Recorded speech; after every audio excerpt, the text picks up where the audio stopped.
I like it. I, for one, have fully signed up to be one of the king's serfs. I, for one, welcome our new.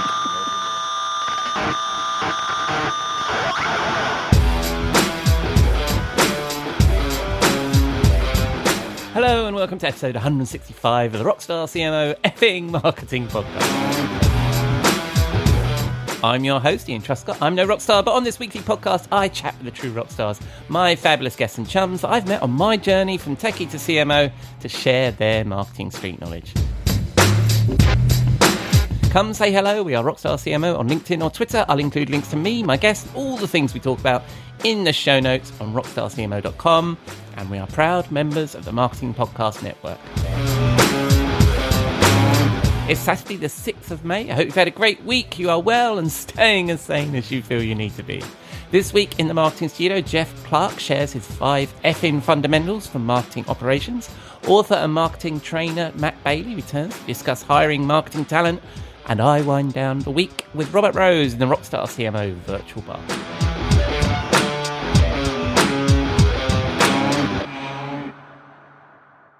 But first, we need to pay the bar tab. I'll be back in a moment. We'll be right back. We'll be right back. You may know you're listening to this show along the Marketing Podcast Network, but did you know there are other great shows on MPN to help your business? Christy Heiler hosts a fantastic podcast called Own It. Christy, tell us more about the show. Own It is all about celebrating women and non-binary advertising agency owners. We talk about buying out of the boys' club of advertising because less than 1% of ad agencies are owned by women. And where can people subscribe? You can find the podcast at untilyouownit.com. We're also on the Marketing Podcast Network at marketingpodcast.net. And of course, you can subscribe wherever you get your podcasts. You heard her. Go subscribe.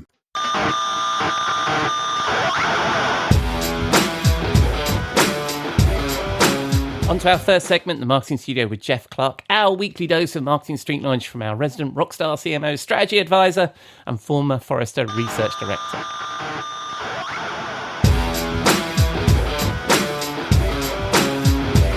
Hello, Ian. Welcome back to the studio. Damn, I missed my cue. Hello, Jeff. Thank you for letting me in. Yeah. Very nice to be here. How are you? I'm doing well. You know, jolly good. It's a bit of a gray day. You know, having kind of English weather in the New England section of our country, but you know, everything's getting green. So yeah, absolutely. Good for that. Yeah. No, we've had a bit of a funny old day. Some nice weather, some grey, but a little blue sky now later in the day for us. As it finishing on a high, I think. Awesome. Actually, yes. No, jolly nice. So that's the weather sorted out, and I know the listeners are very keen to know our views Absolutely. on what the weather's like this weekend on Thursday, the 4th of May, 2023. And as one of my friends say, may the 4th be with you. Yes, absolutely. That's what we should have talked about today, shouldn't we? Should have made some kind of crazy analogy between Star Wars and marketing. I'm sure there must be one. Anyway, but we could have done the 5 effing fourths. Well, tomorrow's Cinco de Mayo, which is big in in the US. So it's something we've carried forward actually from our time living over there. We always try and have Mexican food on Cinco de Mayo, which is harder to get here than it is in the US. So we have to make our own. But it's yes. So yes, we should have been recording this tomorrow because today we are going to talk about the Cinco effing fundamentals. Cinco fundamentales. Of marketing operations. Apologies to anybody who speaks Mexican or Spanish for our accents. Yes. But so we're going back to marketing operations, which we've talked about a lot before. And I know that in the last show we said this is what we're going to cover.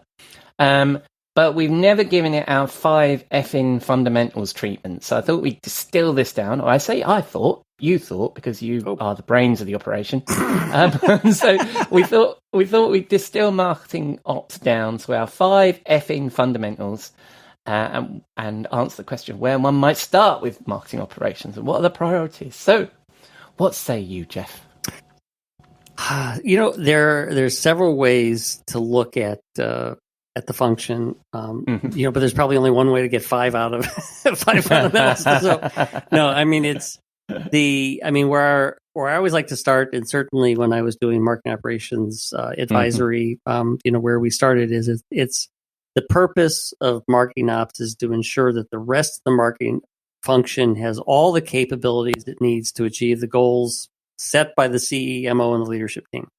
I love And that. so let me pause on that because I really like that. So, marketing operations function is to ensure the greater marketing function has the capabilities to meet its goals. I like that.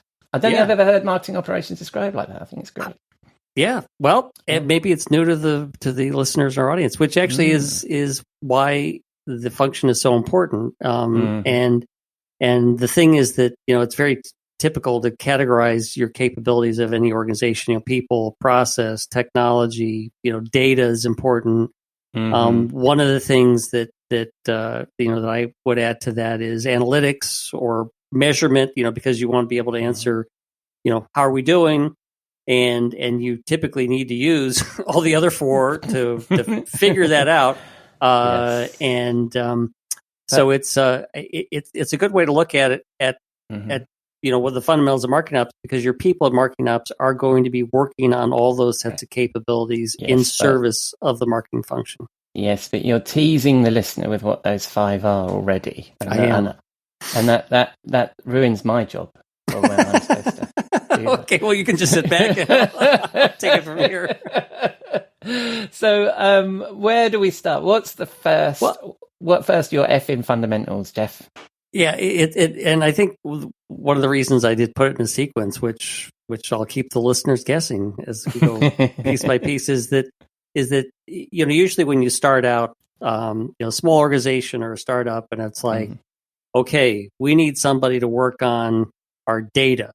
Because that data is just an absolutely fundamental resource for the marketing department, and so you want to be able to answer the questions: who are our customers, who are our prospects, can we email them? Do we have leads? Where do they go? And blah blah blah. And so having somebody who can get their arms around that and be kind of at the beginning, kind of the data administrator is really helpful. And this may be a shared role with another one of the capabilities, but I think it's certainly a great place to start. But then as an organization builds and gets more sophisticated, then at some point you get into a role of data stewardship where you're not just getting your arms around it, but you're trying to help manage how the company gets their arms around its data.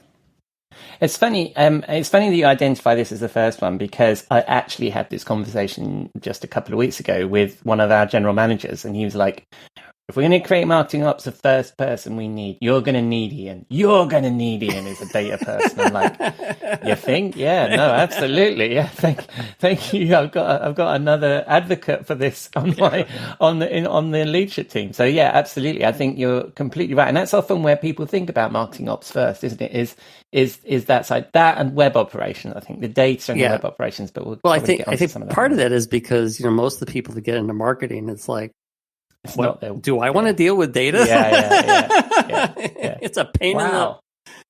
I mean, it's. I don't know. Every once in a while, I would relish going through customer lists and stuff like that, because you learn something, but it's like I can only do this so long. Well, it's funny. Yes, I mean, this is weird. Actually, I think that what I should just do is. This is like a counselling session for me that I just happen to record. It just turns out that way some weeks. But I was actually genuinely having that conversation with one of our marketing directors today, is that this data piece tends to be like a little bit of everybody's job because everybody hates doing it. Yeah. And I'm saying to him, well, let's find somebody who loves doing it, because there are people that love data. There absolutely are. And they're wonderful people. They are wonderful people. You don't see much of them, but they are wonderful people. They always wear glasses. Well, we're on. We've managed to cover one, and we're at 7 minutes in already. So, what's your second fundamental?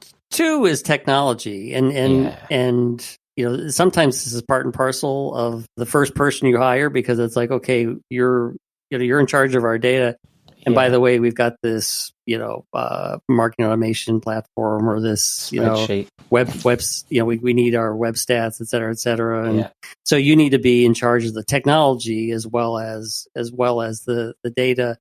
And the thing is, it's certainly from, when I started my career to today, I mean, technology is just consumed. I mean, it's how we engage with prospects and customers. Since so much of it is digital, therefore the various, platforms we use and the systems behind it are so important to make sure they function efficiently. Of course, the idea behind buying a lot of that technology is usually to make your department more efficient. Yeah. Sometimes that works. Sometimes it doesn't.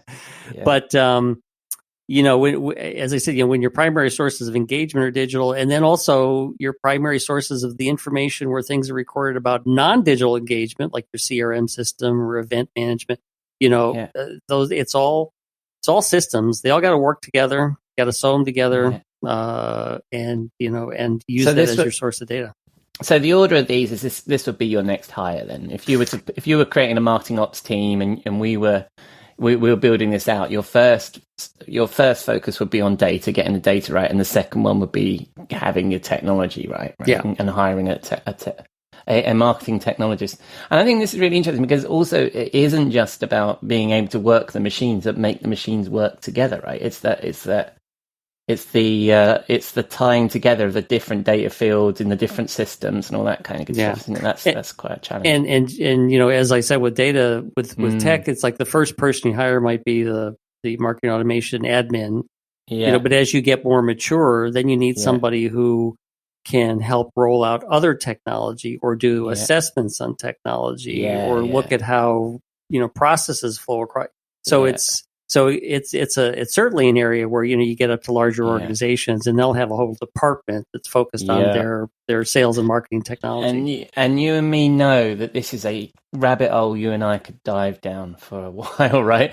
We've talked about marketing technology quite a lot on the show and the criticality of it, but also like the selection, the auditing, making sure you've got the right stuff. It's a big old job, right? So that's your second one, which is your second effing fundamental, which is technology. What's your third? Analytics. Mm-hmm. And this, you can give this a number of names: analysis, measurement, reporting, just report. But you've got the technology, you got the data. So now, tell me how we're doing, because you got the pieces that can help inform, where, what our engagement is, what our email stats, whatever it is, where our leads, and so. I mean, the thing is that, again, in early parts of an organization, it's just, give me the reports, and maybe the CMO or the leadership team figures out, from the raw data, but, working with a consistent set of, this is where this is, based on some of the earlier things we talked about, because you need to provide a consistent set of data with a consistent reporting view so that everybody's looking at the same, from the same perspective. And then as you get more mature, you'll want that person to not just give you the reports, but hey, tell me what I'm supposed to understand. Give me the insights out of this. And then when you get into a very mature organization, you've got data scientists who are like, working like dogs behind the scenes to make sure that everything across all the systems is consolidated in a way that actually can be useful.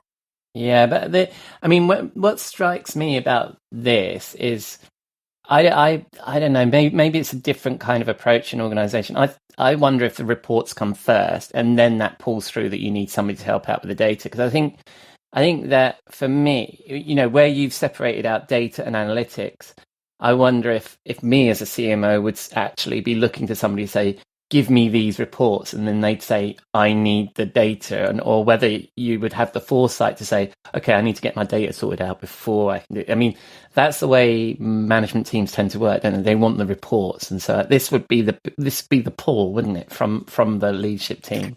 And this is where, as you start small and work your way up, one person can be doing these first three roles, or they could be meted out among other teams, or, as we've discussed before with revenue ops concepts, or, sometimes some of these things are handled in IT, and so you need your marketing ops people to be working with the IT resources. So it can be complicated, but I think the thing is that when you're thinking about the capabilities of your marketing ops team, you want to look at these as separate pillars of which, how mature are we in being able to do these things. Yeah, for sure. But for me, I think the lumping together, I think the lumping together of data analytics is more natural for me than I think the role of a marketing technologist has to, is quite specific, isn't it? I think the data analytics, maybe you're going to have somebody who's going to share that role until you start getting deep in both directions, right? So I think, but yes, so that's your third, which is analytics. Absolutely agree. So what's your fourth FN fundamental? Process. This is probably the most, I was using the term under-inspected capability in a marketing department. But everything in marketing runs on processes, creative process, the lead process, web production, the opportunity process. So it's like, we rarely do is look at them as distinct individual processes, so we can ask questions, or are they documented? Are we running it consistently? Where are the execution gaps? And where are the skills gaps, which will lead into the last thing. But it's like, you want to be able to have people who are detailed and analytical enough, and also are can work well with other people within the marketing organization, so that they can help them. Let me take our creative services process. Everyone says complaining about it, things don't come on time, blah blah blah blah.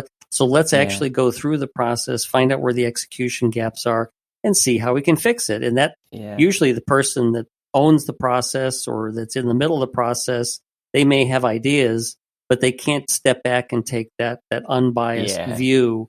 And so this is a really important, to me, it's a really important function. It may not be an individual person, but certainly I've seen marketing ops teams where somebody gets put into kind of like the project management office type of role, or anytime we're doing big rollouts, launches, change management, blah blah blah. Oh, we've got this person who knows how to run cross-functional processes and projects really well, and so it's a great skill to have. It could be the leader of the marketing ops team ultimately, and it's one that many organizations I dealt with and deal with absolutely need it.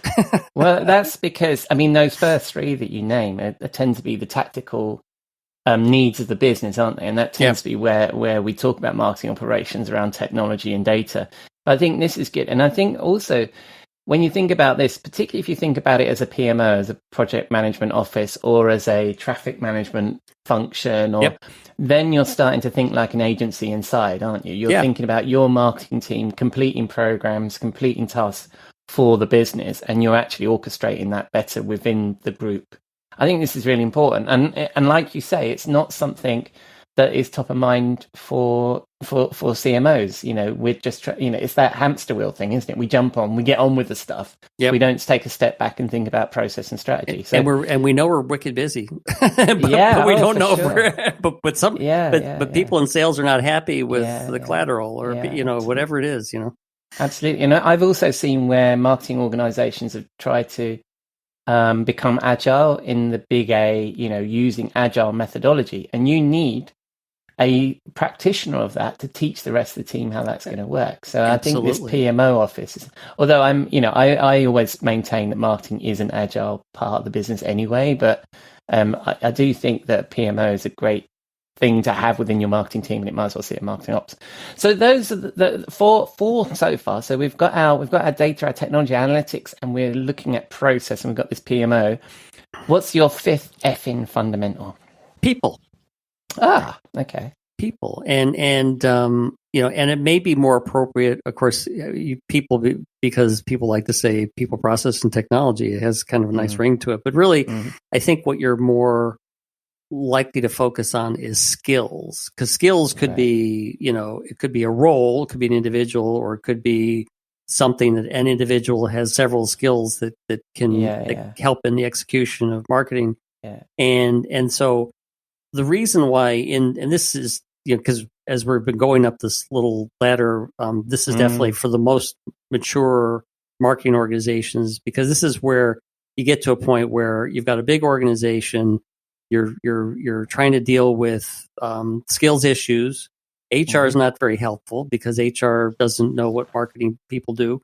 And you could bring in an outside consultant, which actually could help with this, but you need to perform some sort of skills gap analysis. And this is actually an area where, marketing ops can help again, because they're the unbiased arbiter of how we're set up with our capabilities.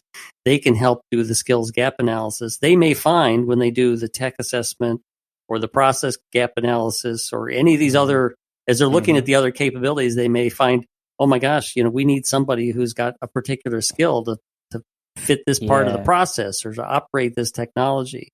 Right. So it's I think it's a valuable, and again, not to manage anybody else in the marketing department, but be able to do the skills gap analysis and also make sure, because important thing for marketing is how they work with other functions within the company. So therefore, looking at how alignment and engagement across between different groups, particularly sales, marketing, but sales, product, sales, and marketing, and any other business units, et cetera. It can be a very helpful tool to the CMO. Yeah, and it's interesting because Matt Bailey will be the guest that's coming up next, and he comes from an organisation called SiteLogic, and we're going to talk a bit about training because I already know because I recorded the interview with him before I spoke to you, and I think somebody needs to focus on this, right? Whether this comes out of marketing operations or it's a CMO or whatever, somebody needs to focus on the development of people and their skills and their fit, right? And I think a skills audit is good. And I also like the idea that across all these 5 fundamentals, you're looking at marketing ops to be this kind of independent arbiter within the team, right? They don't have that creative skin in the game that something needs to happen and feel that way. These folks are just managing managing a process around people and stuff. And also, as you say, HR, they'll know that there's such a thing as a marketer or marketing executive, but they won't understand what's the difference between somebody who's doing your data or somebody who's looking after your technology or somebody who's looking after demand, right? So, yes, cool. So those are your 5 FN fundamentals: data, technology, analytics, process, and people. Usually we end up with an evaluation or a measure or something. But those are our 5 FN fundamentals. Yeah. Well, I think the thing of the measurement, and maybe we can discuss this at the, in a future date, is that because I know when I did technology assessments from a consulting perspective, oftentimes we'd say, well, we see the gaps in technology, but as we've been interviewing people, we see skills issues, we see data issues, we see process issues, and so you end up mapping the whole thing out, and it hits all of these categories. So even though you may be asked to do, we got a tech problem, or we may be asked to say we've got a process problem, you end up realizing you're touching all 5 of these, and so that's how to conduct that kind of broader capability assessment is something we can come back to. Cool, and I think we agreed we're going to do that next week. So next week, gosh, is that going to be the 5 FN fundamentals of capability assessments, or just going to? I don't know, or maybe it's 5 steps. All right, mate. So we're going to come back to that next week, and the final point on our agenda in the studio is what song are we going for here, Jeff? Jigsaw, Falling Into Place. It's a Radiohead tune from 2008, and it had. I was thinking about tunes that had to do with skills or things coming together, and the line out of this is Jigsaw falling into place, so there's nothing to explain. Because if everything's working well, you got nothing to explain. Lovely. All right, so we're going to play out with Jigsaw falling into place by Radiohead from 2008. Because of the wonderful lyric, we're not doing it because Radiohead are kind of like quite slow and easy going. So we're just going to ease. It does pick up after a couple minutes. All right, we'll ease you into the next section. All right, mate. So I shall see you in the marketing studio next week, and we'll be talking about capability assessment. See you then. All right, buddy. I'll see you then. Enjoy Cinco de Mayo. See. Cheers, buddy. Bye. Bye.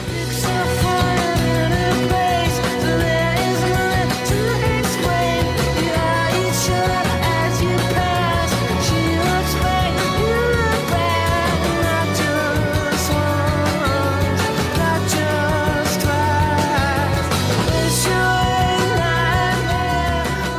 Thank you, Jeff. And that was Jigsaw Falling Into Place by Radiohead from 2008. Give us a shout at hello@rockstarcmo.com if you have a suggestion for a topic for our regular marketing consultation, which I can get us for free. Right, time to go backstage with my guest, Matt Bailey, the founder of SiteLogic Returns. After a decade in digital marketing, Matt founded SiteLogic in 2006, originally as a digital marketing services agency, but pivoted to training in 2015 and now teaches digital marketing to the world's biggest brands, including Microsoft, HP, Comcast, Target, and Nationwide. And his work is used at several US universities, including Duke, Purdue, and Rutgers. He's the author of 3 books, and as you'll hear, hosts his own podcast, The Endless Coffee Cup. Always fun to catch up with Matt. Hope you enjoy this conversation. Welcome, Matt, back to Rockstar CMO FM. How are you, my friend? I'm doing well. Thank you for the invitation, Ian. Hey, you're very welcome. And we last had you on episode 143. So for people that, I don't know who wouldn't have listened to episode 143, but for people that didn't listen to episode 143, share a little bit about what is it that you do, Matt, and what do you do at SiteLogic? All right. Well, I have been in digital marketing for over 25 years and, brand side, agency side, had my own agency, and then pivoted about 8 years ago to go full-time into training.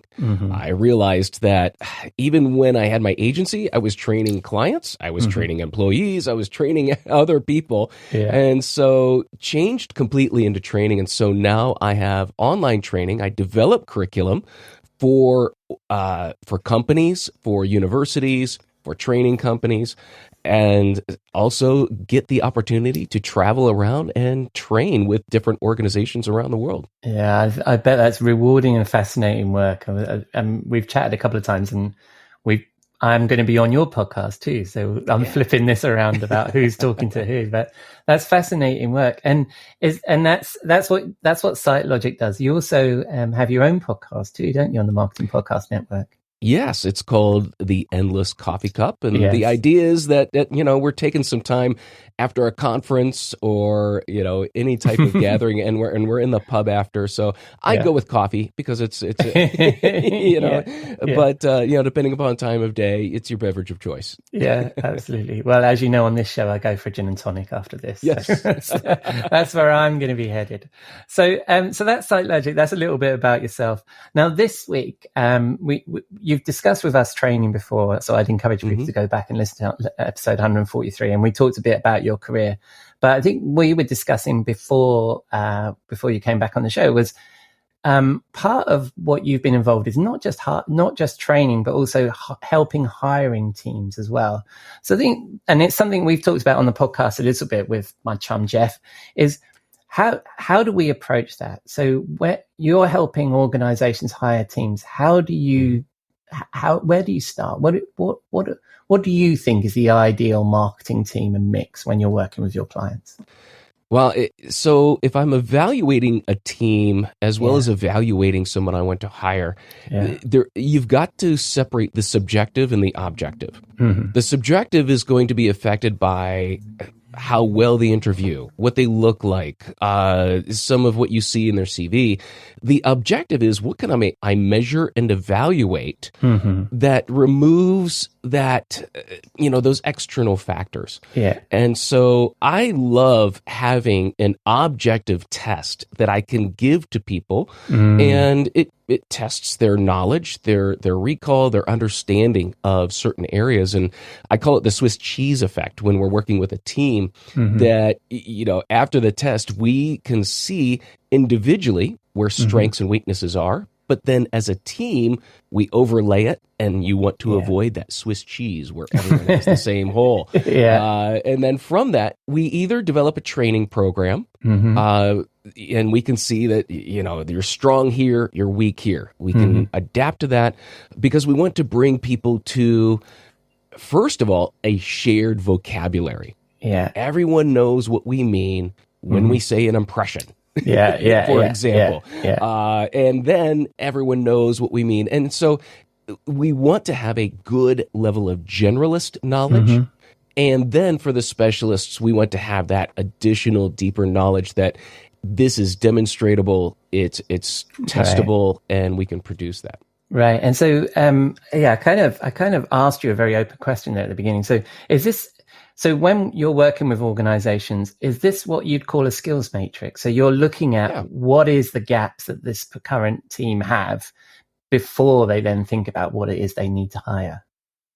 Absolutely. Yeah. Understanding what they want to accomplish. And how they want to accomplish that, then testing and building that matrix of, well, if especially if a team wants to focus on content marketing, the amount of skills, what kind of content, and how is it going to be produced, and what kind of media, you go through that fact finding first, and then let's evaluate our team and see where the strengths are. Right. If everyone's strong in paid search and digital advertising, well, we're going to have to either adapt or hire or come up with some kind of plan for that. And what do you see with your clients? Where do you think most marketing teams over-index, and where do they need to focus? That is a great question. I see a huge over-index in social. And I would say organic social. Yeah. And, I still run into those companies that, the marketers are worn out because they are being told to post 5 days a week. Mm-hmm. And they're running out of ideas. So there's not a good understanding from the management standpoint of what's expected. Where they under-index is analytics all the time. Yeah. And is that something that you help with in terms of skilling up, or is that a new hire, do you think? Do you think that particular skill is so specialist that really you need to look at bringing people in rather than training your own folks? Oh, no. I think training everyone in the organization, everyone in your marketing department has to have a level of analytics savviness, a level of analytics understanding, because, and it goes towards everyone having skin in the game, everyone having a sense of investment, that what I do, if I know how it contributes to the organization and the organizational goals, then I'm going to approach it better, differently. I'm going to be a bit more motivated about it than if I'm just endlessly producing content. If I know that this content produced a reaction and it's measurable. Absolutely, and that measurability translate to a key objective, then I'm in. So every one of my specialists, you've got to know how, number one, to measure what you're doing, because again, how do I adjust? How do I know I'm doing the right thing? How do I know I'm achieving the right results? So that's where team-wise, everyone's got to have an understanding of analytics, and really the primary obstacle is getting C-level, getting management to understand these key metrics and the definitions. I joke about every organization I go into. The first question I ask in the training is, everyone write me a definition of an impression. Write down. And then we add it up, and there's almost as many definitions of an impression as there are people in the room. And so right away, that tells me organizationally, we're not approaching this correctly. Yeah, and what you were saying about developing that common language, which you were saying at the beginning, which is important. But when it comes to goals and understanding goals, what do you talk about the OKR model or any of that? Is that something you encourage with clients, that they actually do these sort of goal setting processes? Yeah, absolutely. The goal setting process. So what I teach when I'm working with marketing teams or, marketers from different organizations is creating almost like a measurement model, the marketing measurement model, that what's your objective? Okay, what's the key measurement that shows that objective has been reached? And so for every activity, there is a connection. Right. And there is a key metric of that connection that ties back to the overall objective. And so what we're doing is eliminating all of the fluff and the massive amounts of data and bringing it down to, okay, so, as a result of our content marketing, our goal is to produce leads. Great. All right. So those leads, and by producing those leads, we're achieving this. So now what are the key measurements, and how do we show the value of our activity? That's really what we drive to, is just bringing it down into a stage by stage framework of understanding what activity drives this index, which means this, and it connects here, and pulling that all together. And it's amazing because at the end, these marketers, they're liberated. I've had so many people come up afterwards say, I feel so much better. Because I don't need, these thousands of other measurements. I can focus on these areas, and I know what it does. And then do you think that's the challenge then, when you're trying to train a team and to think about the data, is to pick what's important? Oh, absolutely. Absolutely. I always joke about the 100-slide PowerPoint deck as a monthly report. At one organization I was training for, they shared their monthly report with me, and it was literally, I joked about it for months, and I'm literally looking at a 100-slide PowerPoint deck full of copied and pasted data tables. And I asked him, how many of you looked at this? None of them.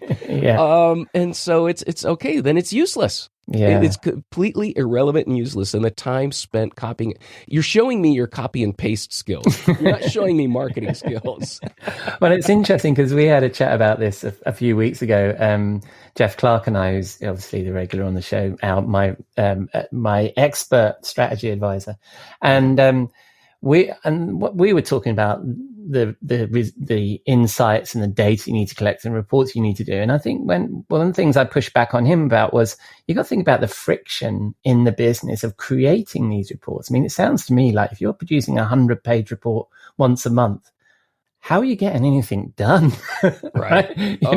And that's always, and also I always think that some of these reports are sourced from sales, and these are hard put upon people that are reporting to a whole bunch of different people. It's getting that appropriate level of reporting in place, isn't it? Well, so this goes back before I was in marketing. I was in the military, and I was in when we transferred from green screen to browser-based internet access. And all of a sudden, we went from paper reports to I'm trying to think what the early Microsoft database what it was called.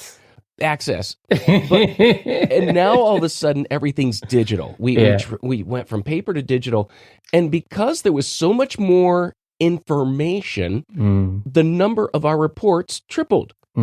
And I'm throwing a fit going, why don't we just send them the database? They can run whatever reports they want. Why do I got to run it when they have the data as well? So I think it's just a natural inclination of humans to accumulate as much data as possible. And when there's more, we demand more. So I like to break it down into 4 levels. The first is what happened. And that's where we go crazy. Because now, if I don't know what happened, I'm going to do a 100-slide deck of charts, graphs, data tables, and I'm basically making you determine what happened. Right. And so I'm just reporting it. The second level is insight. And I'm amazed how abused that term is. The other day, I logged into, I think it was Instagram, and it was insights. And insights were where they come from. They came from the UK. They came from, the US. That's not an insight. It's a report. So an insight is why? Why did this happen? Why did people come here from? What were they looking? So it's driving to make, we see the correlation, but can you answer what made that happen? What, was there causation to it? And what that's the insight level. The next level beyond that. And so most marketers are doing the what happened. Then we're getting now, and it's like the Pac-Man chart. Most are doing the what happened. We're just reporting this. Then that next level is the insight. The next level, which is even less, what do I do? Yes. What's the recommendation? Yeah. And based on the data, based on what I've learned from the data, here's what I recommend. And I keep telling marketers, that's what C-level wants. Yeah. That's what they want. You're the expert. You're the specialist. And now you have the opportunity to go and say, here's what I've learned. Here's what I want to do. Yeah. And you will motivate C-level when you do that. But there's now the next stage, and there's like 1% of marketers that do this. And it's, here's the financial impact. Yeah. I said, and that, what you're doing now is you're translating your data into their language. Yeah. Because when you speak in monetary terms, that if you take this recommendation, here's the economic impact I think it's going to make. Yeah. And I tell them, you don't have to be dead on accurate. You've just simply done some math based on the available data, and that's going to excite them. In my experience, a couple of roles ago, where I was CMO at a German software company, and the CFO there was totally surprised by a marketer that cared about the numbers. That there are, as you say, I mean, you know, we're a talented bunch, us marketing leaders, but I sometimes think we forget that what is it that they care about, and they care about the numbers, as you say, and I think that's a good way. But we've completely gone down this data rabbit hole when I'm supposed to be asking you about hiring, right? So, so what I thought was interesting when we were chatting before was, and I have no way of segueing this. I'm just going to change gears completely and go back to that. But what I thought was interesting was, so when you're hiring marketers, and so we've discovered the Swiss cheese, we've discovered where we've got our gaps, and we need to bring some people on board. What's the process you advise your clients on then? I mean, how can you assess the skills of marketers?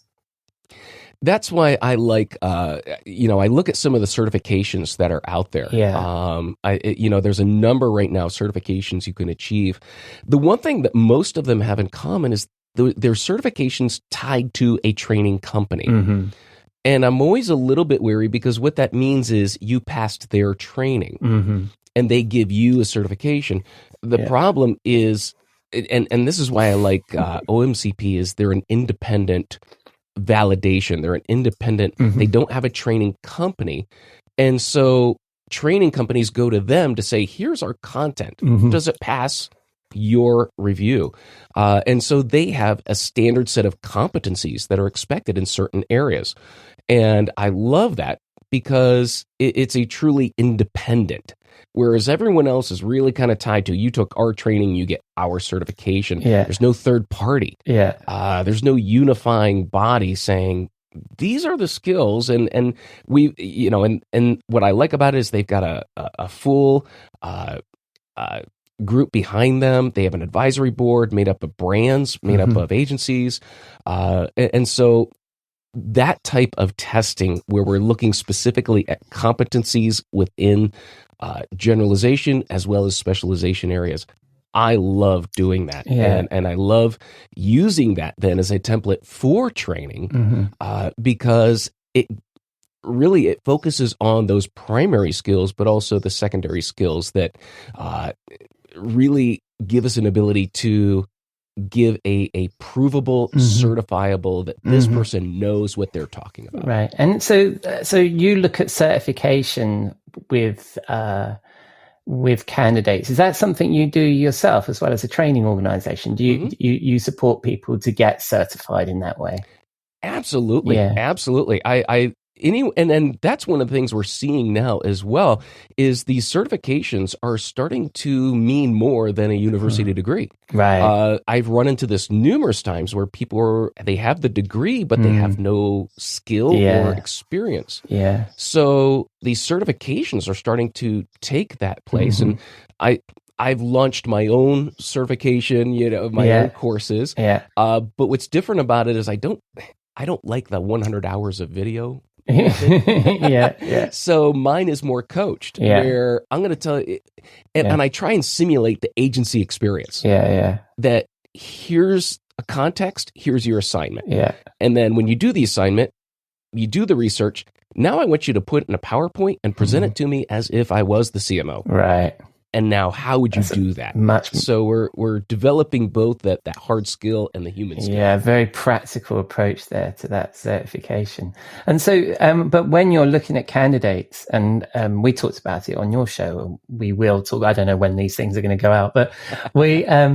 One of the interesting things was, how do you assess somebody like, so you're saying that during the interview process, okay, so we'll look at their certifications and stuff, but also you mentioned earlier on that you'll actually set tests and ask people to do things. Now that's got some controversy in it, in that some people then think you'll be asking them to do free work, right? So if you ask a copywriter to write some copy and stuff like that, how do you do that balance of getting somebody to actually do some work that's kind of unpaid at that point? Right.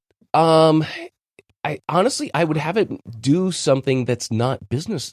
Okay. To your business. Yeah. That way, no one can claim that. Yeah. The test typically, though, for a skills test is a multiple choice, and it's online. Oh, okay. But those are ways that you can. And also, when I love asking people is, what are you working on? Yeah. We used to call that the basement experiment. Yeah. What is it that you're passionate about, that you're developing? And so, when I find someone who's managing their own website, or they built a hobby site, and or I'm doing this over here. Yeah. Tell me more about what you're doing, because I want to see what makes them excited. Yeah. And and I just looked back. It was episode 148 that you actually on, and I think we talked about that then, about the fact that candidates who have got side gigs are actually quite strong candidates, because they're going to demonstrate they've tried these things, they've done these things for themselves, they've built something, right? So I think that's great. All right. Well, I did actually manage to get you back to the topic of hiring, so that's good. So there's some tips there. We found our way back. I do love the conversation about data, but we're kind of out of time. But thank you very much, Matt, for your time. For people that want to spend the dial on the interwebs and want to pick up some training, maybe learn a little bit from you, where they're going to find you, mate. All right. The home base is sitelogic.com, and that is SITE, sitelogic.com.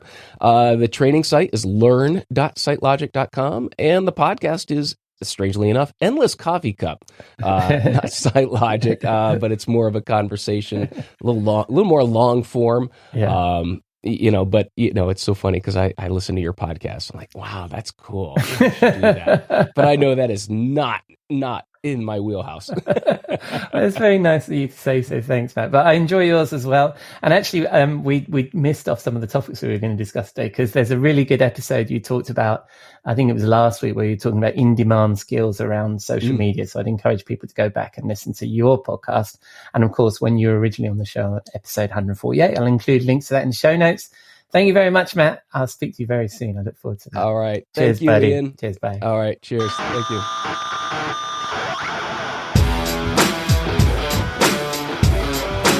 Thank you, Matt. Splendid chat. And I will, of course, include all his links in the show notes. And as you heard, Matt was kind enough to have me on his show, The Endless Coffee Cup, which I believe will be available in a couple of weeks. Right. It's time to wind down in the Rockstar CMO virtual bar and join my friend and content marketing guru, Robert Rose, chief troublemaker at the Content Advisory, for a cocktail and a marketing thought.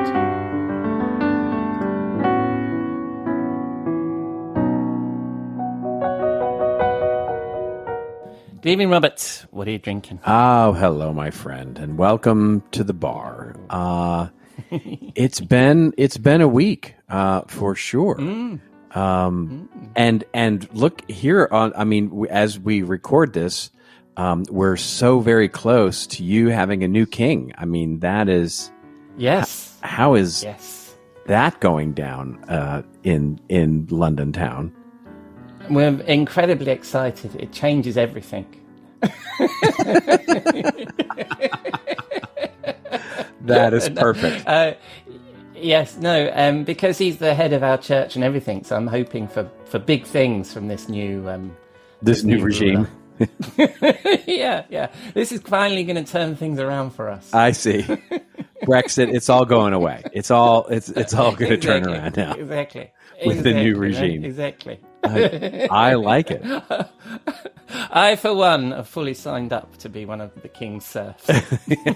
I, for one, welcome our new king overlord. Exactly. Yeah. Exactly. Well, we have a lovely cocktail this evening in the bar, and it's a very basic cocktail, but I've added a very I guess, unique twist on it. And so it's called a whiskey ginger. And it may even be something we've had in the bar before, but it's a basic whiskey cocktail. And so you can use whatever whiskey you like, whether it's a bourbon or a scotch or something like that. But you want something that's got a little, not so smoky, right? You want something that is not terribly peaty or smoky or anything like that. So you basically start with 2 parts, 2 ounces or whatever you're doing with whiskey. And then you simply add a little ginger ale and a bit of a squeeze, or if you like, a wheel of lime, better. Then here's the twist. What you need to have with you is a little bit of bacon. And you can either take the bacon on a toothpick and put it into the drink if you're being fancy and you want to serve it to your friends, as we're doing here. Or you can just have a little bit of bacon as a side to this drink, because that's a key thing. Have a sip of the drink, have a little nibble of bacon, and it's just the perfect pairing. Wow. So, that's our whiskey ginger for tonight. I mean, sorry, I shouldn't have laughed. I mean, you bring some fancy ingredients to your cocktails. I just was not expecting bacon. Oh, no. Well, bacon is the fanciest of ingredients. I mean, are you kidding me? My God. Everything tastes better with bacon. Everything. And this is an especially nice pairing, I will tell you. That was going to be the name of my content marketing agency. Well, I still own the URL. I think Bacon Content. I remember. Everything's better with bacon. Yes. I successfully talked you out of that, I believe. I think the website might still be around somewhere. But anyway, and I'm surprised actually, because it's Cinco de Mayo today, so I assumed there'd be tequila on the menu today, but I shall attempt to make that very drink. We're going against the stereotype here. We're not gonna buy into the stereotype of the whole Cinco de Mayo. Well, you have tequila every other day, don't you? So this is your day off. So I shall attempt to make that. I'm going to use only the ingredients on my desktop bar. And I am going to use, because I took to note what you said about the smokiness, and to avoid as much the peaty smokiness of the whiskey, and thought I'll go for the most Scottish of whiskies, gin. There it is. Hendrick's gin. So, something's fallen off. And then I'll bit of that. And then instead of ginger ale, as we all know, the most ginger of ales, English gingers rather, God, I haven't even drunk anything yet, is of course the cucumber. So I shall put some cucumber tonic water from those very lovely people at Fever Tree into that glass. There we go. Give that a sip. That is delicious. I don't have any bacon either, so an Englishman with no bacon. This is outrageous. Yeah. But I think bacon would go with it lovely. So it probably would. Yes, that's probably true. And what are we calling that? Well, that's a whiskey ginger, but I'm calling it a whiskey ginger with bacon, just because that lets you know that the bacon is an important part of it. Nice. I love it. All right, and I could drink one of these every week. It's delicious. So where are we taking these very fine drinks? Here's where we're going this week. I am off next week to my yearly retreat that I go to every year and have for the last decade, which is a little bit of a mastermind of a group of people that I've been gathering with every year. And we go up to the Utah mountains and get away. And actually it's a retreat of sorts where we talk about big things. We discuss wonderful ideas. We are creative with each other. And it's people from all different kinds of backgrounds, everything from the managers of big hedge funds to poets and musicians and religious leaders and just all sorts of really cool, interesting people. And we talk about life and big things. And it's a week away from the grind of everything else. So I thought we'd go up there and have these wonderful ginger whiskeys in the mountains of Utah, where it is cold and still snow on the ground, but we can sit in one of our little cabins and have the fire and sit out on the patio and talk about life. Marvelous. Well, that sounds amazing, and I like the idea of the big thoughts. I mean, to have a few days away from ChatGPT will probably be good for you, isn't it? Well, I'm sure AI will be part of it. And funny enough, we'll talk about ChatGPT in just a moment. So when, I was going to say, when the conversation turns from all the big things with all the artists and all the wonderful people, and you retire to the cabin for a drink with me, what are we going to be talking about, mate? Well, I'm going to shock you and tell you that we're going to talk about AI and ChatGPT. We should really prepare. Yeah. We should think about this. So here's what's, this is, the classic Family Guy, Peter, what grinds my gears. It's a rant that I've went on this week, and it's just still on my mind, which is this, you've seen I don't know if you see it in your social media feed, but I see it in my social media feed like every single day. This thing that says AI is not going to replace you, but someone using AI will. And I just think it's stupid. I think it's pointless. And it's a bumper sticker that's based entirely on fear. And I hate it. And I hate that that's becoming sort of the stereotypical sort of conventional wisdom out there, which is just ridiculous. Because here's the thing.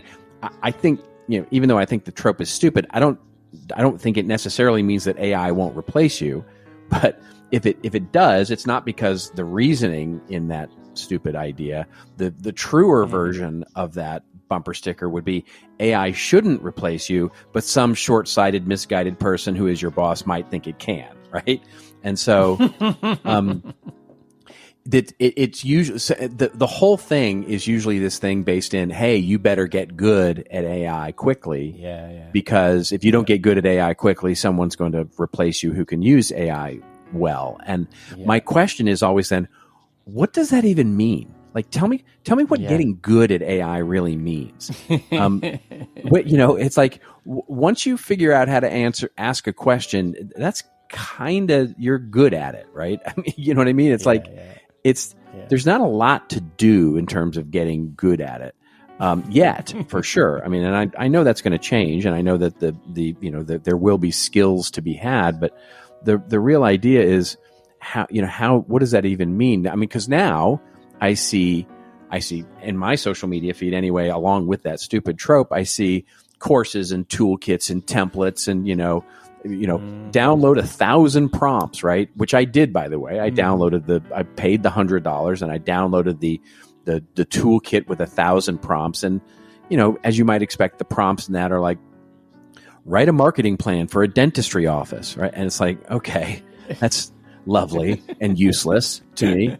But here's the thing. So when we come out of all of that, of course, I think the technology here is going to slow over the next few months, right? We're just not going to see as much new development and evolution in terms of what ChatGPT does over the next couple of months. It's kind of out there, right? They've talked about ChatGPT 5, but they said they're not even working on it really, and it's going to take a long time. So we're unlikely to see a big improvement there. However, what we're likely to see is a huge influx of all of these new companies that use elements of ChatGPT to do stuff, right? And the key is, what we have to remember is that as people that can and may and will or whatever be replaced, we have to remember that AI basically operates from what's called a goal. In other words, every AI, including ChatGPT engine, operates on the idea of what are called goals. And you have two types of goals. You have final goals and instrumental goals. And so final goals, those are end objectives, right? So in other words, ChatGPT's final goal is to be a conversational and answer your questions in a conversational way and basically create communication in a way that sort of either summarizes, analyzes, or creates content in a conversational way. That's its goal, and ask it to play chess and it won't do it very well. And so, but you ask a chess AI like IBM's Deep Blue or somebody like that, its goal is to play chess and win. And if you ask Tesla's AI, its goal is to drive safely without hitting people and get you from A to B, in self-driving. Mm-hmm. So each AI has a final goal. Then there are instrumental goals. Instrumental goals are those goals that are waypoints along to that final goal. In other words, if I say, hey, I want to go to Paris, that's a final goal, right? I don't need to offer any other further reason to you. I just want to go. I just want to go to Paris. And it's not a stop along a longer journey. I just want to go to Paris. And so instrumental goals are then, how do I get there? How do I reach my final goal? My goal might be, for example, I want to get on a plane. Why? Because a plane is the most efficient and affordable way to get to Paris. So what AI ethicists and what AI experts will tell you are that final goals can't be stupid. They can't be wrong. In other words, you can't say that a final goal is wrong. If I tell you that my final goal is to watch every Star Trek episode in a binge, you might think that's stupid, but that's just your perspective. To me, your thinking about that might be stupid. However, if I say I want to watch every Star Trek episode in a month-long binge, and I'm going to do it through an AM radio, and I'm going to, and you'd say that won't work. That's a stupid goal, right? So instrumental goals can be stupid. So here's the thing. When we start to talk about the idea of instrumental and final goals, what we have to remember is that ChatGPT, at the current saying where we are with AI, cannot go against its final goal. In other words, if you're a marketer and you say to it, hey, write me a blog post that's 500 words in the tone of Robert Rose and make it about content marketing, it's going to do it. It's not going to come back to you and go, you shouldn't really write a blog post about this because A, Robert Rose writes too much. Two, this isn't really going to fit your marketing strategy. So in other words, it's not going to do the one thing that humans are good at, which is to tell you that your goal is stupid. And that you need to actually, you need to actually change it. And so that's the real key. And the last thing I'll say before we get into a little bit of conversation about this is that this goes to the whole idea of ChatGPT and replacing writers just is a fundamental misunderstanding of what writers are good at. And this gets to the Dunning-Kruger effect, which, of course, I'm sure you're aware of it. John Cleese has talked about the Dunning-Kruger effect, and it's basically the Dunning-Kruger effect is research that has been done about humans that we overestimate our ability or knowledge in things. In other words, knowing how good you are at something requires the same skills as being good at it in the first place. And so the problem with AI or ChatGPT replacing us is who's going to replace us? Somebody who can just literally make a prompt? Because if they can't recognize good writing, they won't know that if ChatGPT comes back with good writing. You have to have someone who's skilled at writing in order to write the right prompts and actually recognize that what the AI machine spits back is good writing. And so that's why it shouldn't replace us. Now, if it does, our misguided bosses, notwithstanding, then it may. But it's a dumb thing, and I think it's just something we should be thinking about in much more nuanced ways. Oh, absolutely. And I also think that we've talked about this too. Is that fair enough. If me as a B2B marketer said, what are the top 5 things that CMO can, and I've done this with ChatGPT, it will give a very, not entirely terrible answer, right? It's fairly bland, but it will tell me 5 things that CMOs care about. And if I could tidy it up and stick it as a blog post, that hasn't replaced what I would have written, or any of that stuff. It has just created some content, right? And if that's the level of content you want to create, then it's not, it isn't replacing you and your intellect and all that. What I like there, what you're talking about, is that discernment, right, of what's good and what the good prompt is at the beginning and what comes out and how do we finagle that. Now, it may save somebody half a day, but it's still their art, it's still their craft, isn't it, that's gone into that? Yeah, I think so. Two things on that. One is, and I said this on our podcast, I think it was last week, and I said, as a content creator, I don't know why I would want to use ChatGPT. I mean, part of the joy of my job is writing and creating. It's like if I'm using GPT to write my stuff full stop, it's sort of a like, well, why am I even doing it? It gets really existential. Like, what is my goal really to be faster? Yes. Like, is that what I really am after, is faster? And is that what a business is after, is faster and more content? And to your point, what most people don't really get, because it gets hidden in sort of how clever it is that the AI behind ChatGPT is a predictability engine. It is simply predicting what the next word is. Therefore, it has to take as a sort of core of its way the top of the bell curve, right? So it is by definition giving you the average response. It's not going to give you anything controversial or give you anything that's a counterpoint of view or those kinds of things. Even when you ask it for that point of view, it'll say, well, I'm an AI engine, and I can't really give you a specific point of view, but what I will do is give you my point of view that reflects the trends that are going on right now. In other words, it summarizes the trends, the hottest topics, which usually gives you exactly what you just asked for, which is the average. Yeah, no, that's so cool. And also, like, you talking there about the joy of writing. It's that moment when you write a sentence or a phrase, like, or you come up with an analogy that you just think is so cool. And also, you read them sometimes, don't you? Sometimes I know that I've seen you comment on the socials where somebody has come up with a title or written something. You think, I wish I'd written that. That's such a good analogy. And ChatGPT is never going to come up with that kind of thing, right? That's right.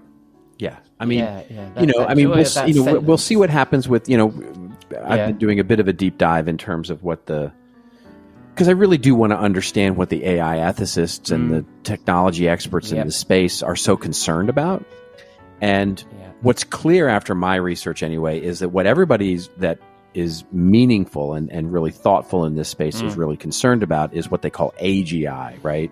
Which is general intelligence, artificial general intelligence, which means that's when the artificial intelligence pursues its goal and basically starts to say, what you just asked me to do doesn't matter because my goal is that's a level that, depending on how you listen to, might be months away, years away, decades away, or never possible. And it's that general intelligence that people go, that's when you start getting the paperclip problem, right? Where, it decides in making the world, filled with paperclips that humans are really in the way of that. And so it should just basically destroy humanity in order to fill the world full of paperclips. And so that's what we worry about, and rightfully so. But the key is that, if we're worried with general intelligence taking our jobs as blog post writers, we probably have bigger things to think about. You know what I mean? We probably have other problems. Well, I love that. So anyway, oh my God, we could dive into this. And the vision you put in my head there when you said the paperclips taking over, I was thinking about the Microsoft paperclip back in the day that used to tell you were writing a letter. There it is. There's our evil overlord right there. So you were talking about bigger things and bigger problems. Where could we find some commentary on bigger things and bigger problems, Robert? Well, I've been doing a much better job of keeping our little hovel on the internet alive, which is called contentadvisory.net. And so we've been getting some new resources up and some new blog posts up. So all of that is where I would point people, especially if they want to talk to us about content strategy or content marketing or anything like that. Splendid. And then you made a mention to, when you said our podcast earlier, which is, of course, This Old Marketing with you and Joe Polizzi. That is correct. I'll include a link to that in the show notes too. And when people spin the dial on the interwebs and they're not listening to your podcast or reading your articles, where they're going to find you, mate? LinkedIn would be the primary place that I would point to people. Love connecting with people there. And then, of course, on our own little community, which I encourage everybody to want to join, which is called experienceadvisors.io. And where you can put in your registration for joining our little community over there, where we talk about all things customer experience and stuff. Had a fun little get together last week and talked about all things B2B marketing, and we are planning to talk in again this month and have a live session and talk all things differentiation and telling stories. So fun stuff. Oh wow, that sounds great! I'm looking forward to that one. That's splendid. And most important for me, will you be in the bar next week, my friend? I will indeed. I look forward to it. I'll see you then.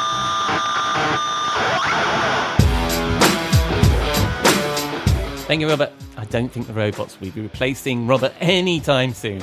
Well, not in my bar anyway.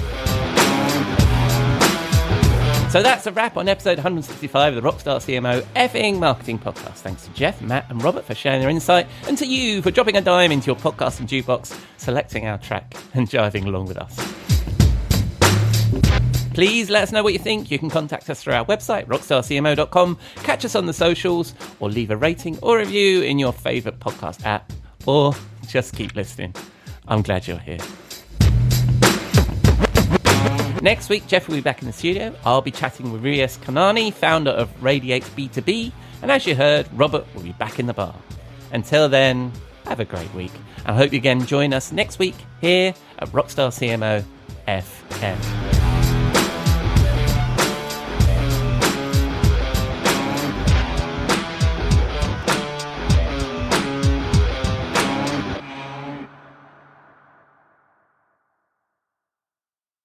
This podcast is heard along the Marketing Podcast Network. For more great marketing podcasts, visit marketingpodcasts.net.